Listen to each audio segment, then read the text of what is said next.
Hey, it's your boy SergDragon, and welcome back to another edition of the Heavens Monsters Podcast. With me always is your boy T-Money, king of puppies. There you go. So, in this time, we got the November 27th edition through the 29th of Thursday. So we're covering Mixed Match Challenge, 205 Live, NXT, and Impact Wrestling, all in one package. Starting with Mixed Match Challenge, it was purely Monday Night Raw. Seeing who's going to qualify to go on to the main event, the finals. Which case, sadly, thanks to Baron Corbin's decision to replace an injured Braun Strowman with a losing streak, Kurt Hawkins. I was thinking strategy-wise, Kurt Hawkins would probably be a best bet to distract and name call Alicia Fox so that Ember Moon could get the drop. Nope. He didn't even know the rules. He tagged in a freaking Ember Moon right when she does the Eclipse and tries to pin Alicia Fox. When he tagged in Jinder Mahal. He was the legal man. Idiot. He is a former tag team champion, though. Yeah, that is tag partner was it. It was Zack Ryder. Yeah, when they did Edgeheads. Yeah. Edgeheads. But that's what they're, that's what they changed to the Familia. After that, it's already now we got 2 straight wins for Malisha. For Jinder Mahal and Alicia Fox. Congratulations. 2 straight wins. Lucky. And on the other end, a dominating country dominance, or should I say, of Bobby Lashley and Mickie James versus B&B of Bayley and Finn Balor. A lot of talk because they beat them before. This time around, not so much. Moving on into the next round is B&B. They talked the talk, but Bayley walked the walk when she Bayley the belly on Mickie James, while Finn Balor was dealing with both the troublesome Lio Rush and the powerhouse Bobby Lashley. And that's it for Mixed Match Challenge. Let's move on to 205 Live. In which case, Nolan Dar versus Mike Kanellis. If I remember correctly, didn't Mike Kanellis win? Oh, Noam Dar won.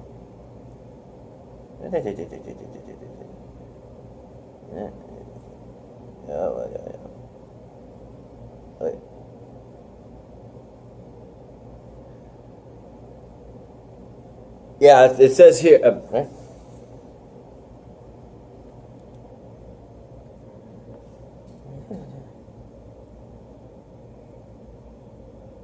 Oh, okay. I forgot about that. With the help of the Lucha House Party coming in with the entrance music, and without knowing, Kalisto was underneath the ring, and he got the drop on freaking Maria Kanellis. Mike Kanellis? Yeah, Mike. See, I got is Mike, Matt, or Mark? I'm thinking like, what the fuck? Yeah, What the fuck? Remember him as Mike Bennett? I know. I got his last name because of his wife, but it's his first name that can be tricky because there's so many M's with 4 letters. Or you can say Michael, whatever. Say Mike. Not my boy Mike. Shout out to our boy Mike Henry. Mike Henry. Said Mark. Mike Henry and Xavier Hill. Their names will be in the descriptions down below to the link to their YouTube page. Check it out.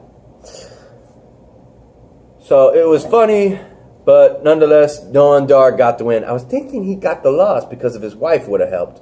But then I forgot about the Lucha House Party and their interference, which is weird.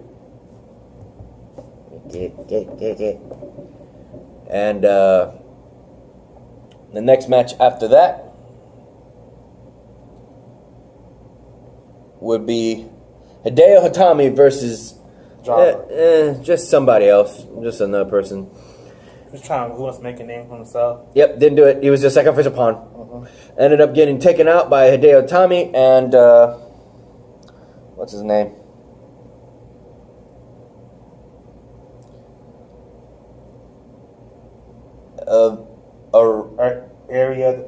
Arya Davari. Arya Davari comes out, and a lot of people would think that he was going to attack Hideo Itami, but nope. He beats the hell out of the poor sap and tells him to hit him, and he says, "I respect you," since Hideo Itami was always about respect. You know what his name is? What? The Persian Lion.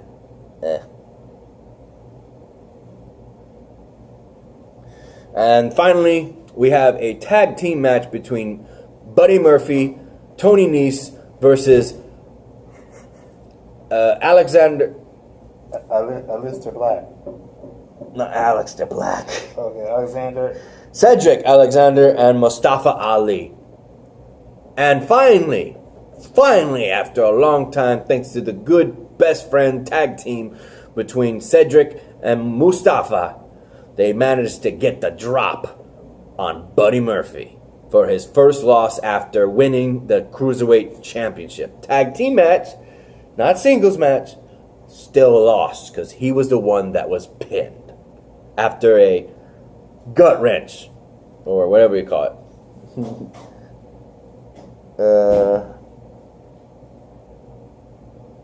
Yeah, all these moves can be sometimes a little tricky. But otherwise, that would be it for 205 Live. We'll be right back with the lineup for NXT. Okay, recording? Okay. Oni Lorcan and Danny Burch versus the Mighty. I'm not a favorite of any of those teams, sadly to say. But nonetheless, Ernie Bocco and Danny Burch got the win. Say anything. Now, EC3, after being attacked by the Undisputed Era and the chair shot to the knee from Fish, what's his name? Marcel. No, that's not his name. Oh, okay. Yeah, some Bobby Fish. Bobby Fish from the better known as one half of the Red Dragons from ROH, Ring of Honor. But a member of the Undisputed Era, EC3 wins his match against this Marcel Barthel. Yeah. Wins it easy enough and states his claim. Bobby Fish, you better be ready. EC3 is coming for you. Maya Yim versus Vanessa Bourne. Formerly known as Jade from Impact Wrestling, sorry for getting caught off. As I was saying with Maya Yim, formerly known as Jade from TNA Impact, she ended up winning her match using Gail Kim's move, of all things. Eat defeat. That was interesting. That was homage to Gail Kim. That's not her usual move. So next on to this, Lars Solomon versus Keith Lee. Undefeated Keith Lee, a powerhouse of a man. And a fan favorite. He's a cheerful guy. And he put up one hell of a fight against Lars Solomon. Pound for pound, those two just kept.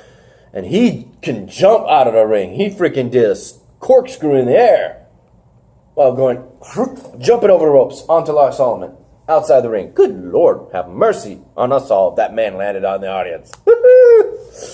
But Lars Solomon took and dished, ultimately ending with his signature move, the Freak Accident, lifting up that heavy pound man, almost equal to his own damn size. They got up in each other's face and they were equally sized.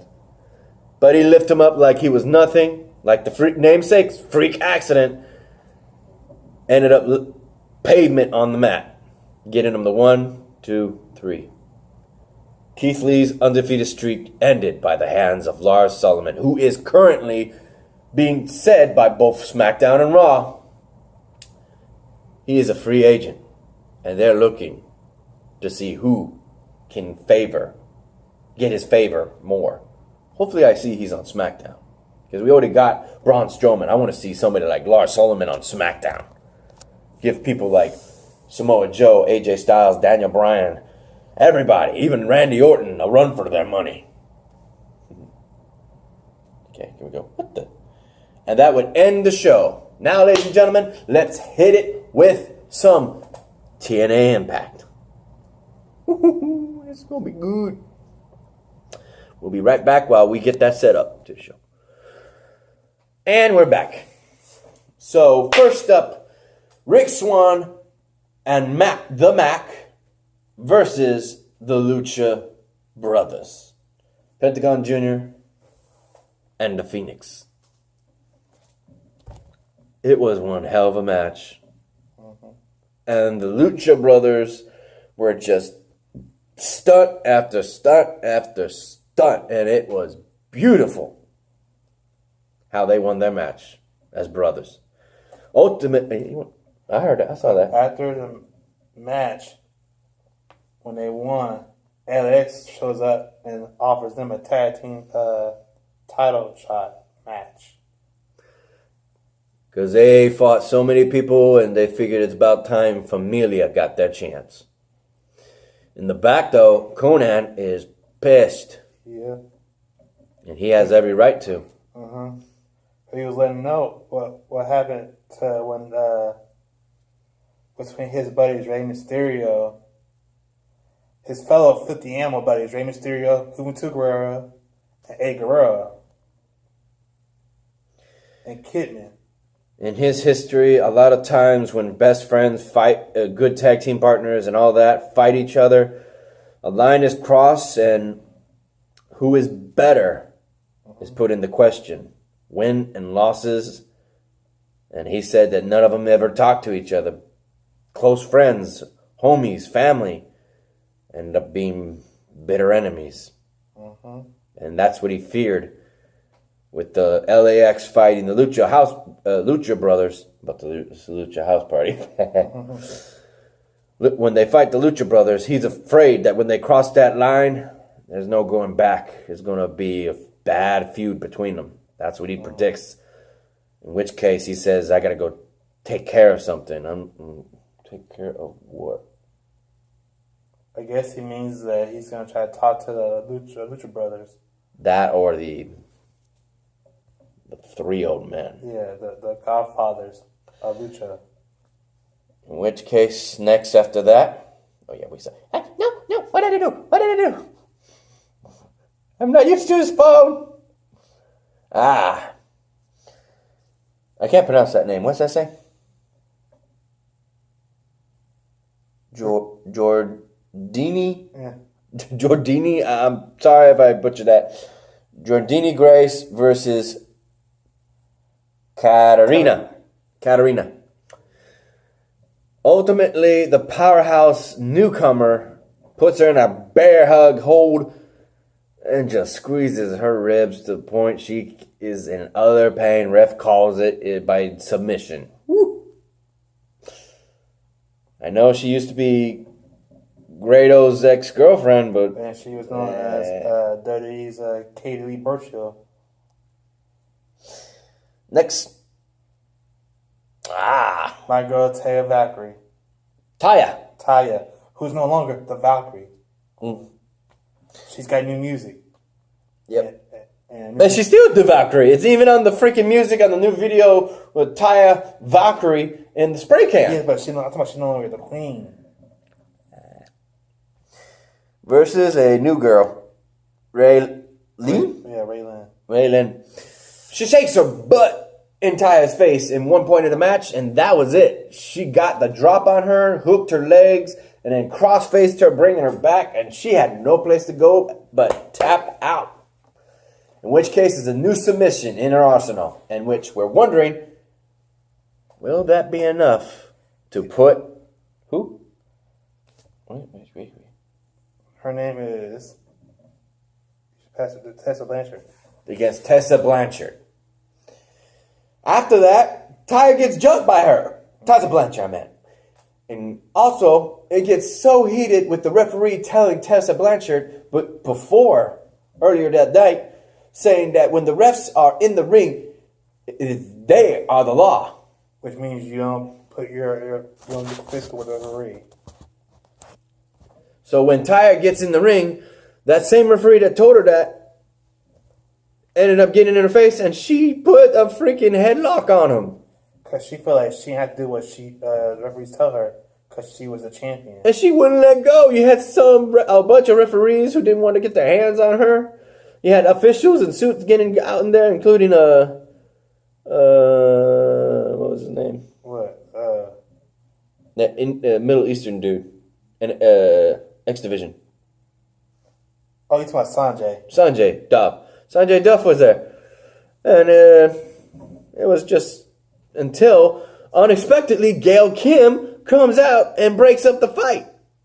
And Tessa is pissed. She's all up in her face, but she doesn't see behind Gail Kim. And I thought Taya was about to go through Gail Kim to get to Tessa. No. Nope, she spears Tessa right in the freaking gut. And she had that scared look when she saw both of them in that ring. Yep, and still talking that trash as she's walking away. Hey, I'd say I like Taya Valkyrie because she's my number one girl on Impact. Oh, yeah. Too far. Introducing the official appearance of the new tag team faction known as the Rascals. A bunch of high junkie boys who are real good at high-flying stunts. In which case, one of their finishing moves, the finishing move that got them the win, is while they're standing like he is to me, one of the guys does a backflip. Desmond Xavier freaking pushes him while he's in mid-flight of the freaking standing backflip, and he freaking puts him right onto the guy's head. Like, damn! That is a original right there. I've never seen nothing like that. Even the commentator was saying, I've never seen that. Good on you, and good to have you, because you definitely are entertaining, Rascals. I hope to see more of you.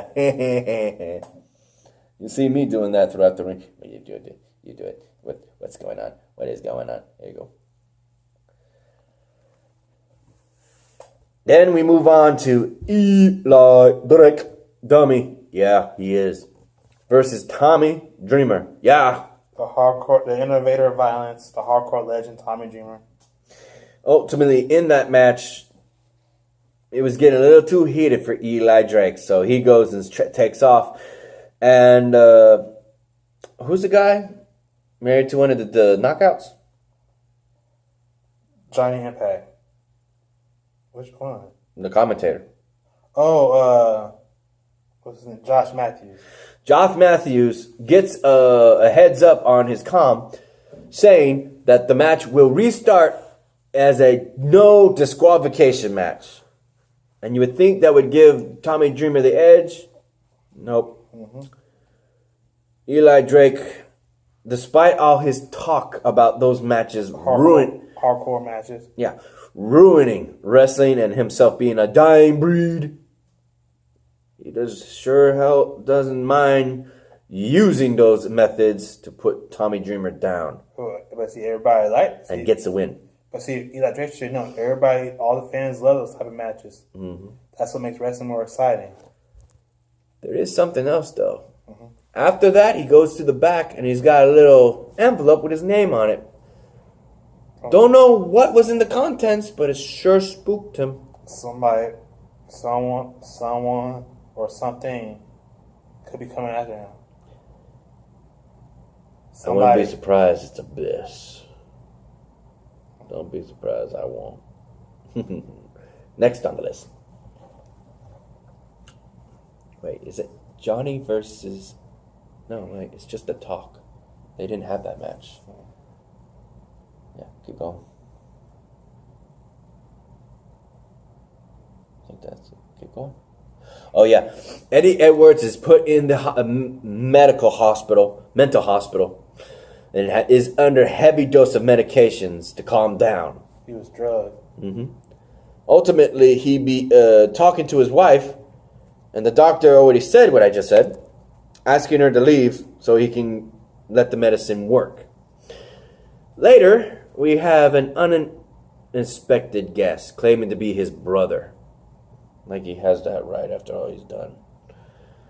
Claiming that he's a better man because he actually visited him, even though he's his enemy. No longer his friend like he did when he had his injury. And that's what started this bullcrap with Austin Aries. Yeah. He reads a book that he has, apparently, Eddie Edwards. And that was just a predate book. He's mentioning all the stuff that's not in there. That's just very recent. All his bad things. In which case, he talks about paying a visit to his wife. And you can see the eyes stirring. They're still fighting Eddie Edwards. Even under being heavy medicated. They're still fighting him. And I think it would move on to the talk between Cage and Johnny Impact on their separate mentions on what they're going to do in that match at Homecoming, the pay-per-view show. Mm-hmm. And in behind comes Killer Cross, once again offering his services. But the two have different ideas of doing whatever it takes to win. Johnny Mundo's doing it the right way, the babyface, clean fighter way, but Killer Cross is putting in his head that do whatever it takes to heal, dirty player way. I don't think Cage would be doing something dirty, because that guy's a powerhouse. He doesn't need to do dirty-handed tricks. Well, it don't matter what you're a powerhouse or not. You still can, because Truex did the same thing. When he's a powerhouse. Mm-hmm. Batista did the same thing. Brock Lesnar too. Undertaker as well. That, or he's just trying to put it in Johnny Impact's head that he won't be able to beat the machine. Mm-hmm. No matter how determined or strong his heart or will. And he's talking in riddles that's pissing off Johnny. He said, tell me to me straight. Don't just talk in metaphors and that kind of crap. Tell me to me straight. He's still not. Even when he's walking off and he's Killer Cross is yelling at Johnny, it's this, that. Still talking in riddles. In which case, that ends the show. What? It did? That's the last one. Wait. KM and Father Ball talk about how they lost their all the money. Always for a good laugh. And Scarlett freaking tells them that they're on the bottom of her list. Yeah. When they heard that smoke, Scarlett Bordeaux, man, she was looking. You saw Father Ball. He was like, when he saw his eyes, like, bah. When he saw her, he was in a trance. Ba ba ba ba ba. Ba ba ba ba. And was there anything else? I think that was it. I could be wrong. My ear's itching. Yeah, I think that's it. No, it's promos of the show.